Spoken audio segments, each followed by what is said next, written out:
আমরা ভারতীয় নাগরিক, সংস্কৃতি সংস্কার আমাদের স্বভাবের মধ্যে রয়েছে। ও সংস্কৃতি আর সংস্কার এই দুইটাই ভারতীয়ত্বকে এক জায়গায় গণ্ডিবদ্ধ করে রাখে। বিভিন্ন সময় প্রচেষ্টা করেছিল আমাদের সংস্কৃতি ও সংস্কারকে ব্যর্থ করার জন্য অনেক প্রয়াস হয়েছে।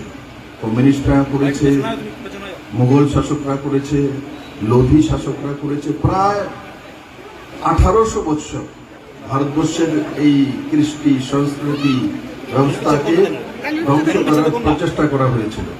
কিন্তু তারপরও আমাদের যে মানসিক বিশ্বাস, পারিবারিক যে সৌহার্দ্যপূর্ণ মানসিকতা, পরিবারকে নিয়ে চলা গ্রাম শহর, আর আমাদের সংস্কৃতির কতগুলি সংস্কার আছে।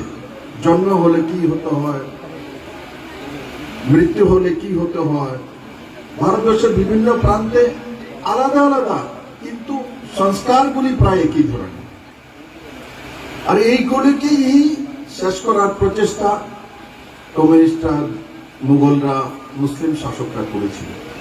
কিন্তু তারপরও দেখুন, এখানে রথযাত্রা হচ্ছে, আর দিনে দিনে আমাদের কৃষ্টি সংস্কৃতির যে ব্যবস্থাগুলো, সেগুলোকে সুদৃঢ় করার জন্য, ভারতীয় পরম্পরাকে সুদৃঢ় করার জন্য আমাদের সনাতন ব্যবস্থা যারা রয়েছেন, জেসে ইস্কন মন্দির আছে, রামকৃষ্ণ মিশন আছে, হরিওম আছে, অনুকূল ঠাকুর আছে, রাম ঠাকুর আছে, এভাবে বিভিন্ন ধার্মিক অনুষ্ঠান, ধার্মিক ব্যবস্থার মাধ্যমে আমরা আমাদেরকে আমাদের সংস্কৃতির সঙ্গে ধরে রাখি।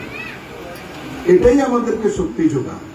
আমরা যখন কেউ কোনো কারণে মনের মধ্যে অবসাদ হয়, তখন আমরা কোথায় চলে যাই? অবসাদ যখন হয়, মা বাবার কাছে যাই। আর তারপরে যদি তার সন্তুষ্টি না হয়, তাহলে কোনো যেই মন্দিরে ভালোবাসি, যেই মন্দিরকে, যেই দেবতাকে আমি পূজন করি, তার কাছে গিয়ে বলি, ভগবান আমাকে এই জায়গা থেকে রক্ষা করো, আমাকে এই জায়গায় সাহায্য করো। তার মানে আমাদের মনের কোনো না কোনোর মধ্যে প্রত্যেকটি ভারতীয় এক সুন্দর, সুষ্ঠ, পরোপকারী মানসিকতা, অতিথি দেব ভব মানসিকতা রয়েছে। এগুলো ভারতবর্ষ ছাড়াও দুনিয়াতে দুসরে দেশের মধ্যে দেখা যায় না। আর সম্পর্কের আদান প্রদান, আমাদের এখানে মা বাবা, কাকা পিসি, পিসাতো বোন, মামাতো বোন, মামার ছেলে, মানে গায়েতে গোষ্ঠী, তার একটা ব্যবস্থা আছে। এখন কিছু কিছু লোক, বিশেষ করে ইস্কনের মধ্যে বিভিন্ন দেশ থেকে বিদেশিরা চলে আসে, এসে আমাদের কৃষ্টি সংস্কৃতিকে এখানে এসে দেখে এখানকার ভাষা বলে, জার্মানি থেকে চলে এসছে, ইটালি থেকে চলে এসছে, বহু আসছে না, এসে আমাদের পরম্পরাকে তারা গ্রহণ করছে। আর এই জগতে, এই ত্রিপুরা রাজ্যে যারা কমিউনিস্ট শাসক ছিল, এরা সবসময় আমাদের কৃষ্টি সংস্কৃতির বিরুদ্ধে ছিল। এগুলো ধর্মমাত্রা আফিনের নেশা বলে মানুষকে বিভ্রান্ত করত। যাই হোক, আপনাদের কল্যাণে, আপনাদের পরিশ্রমের কারণে আজকে এদের এখান থেকে বিদায় হয়ে গেছে।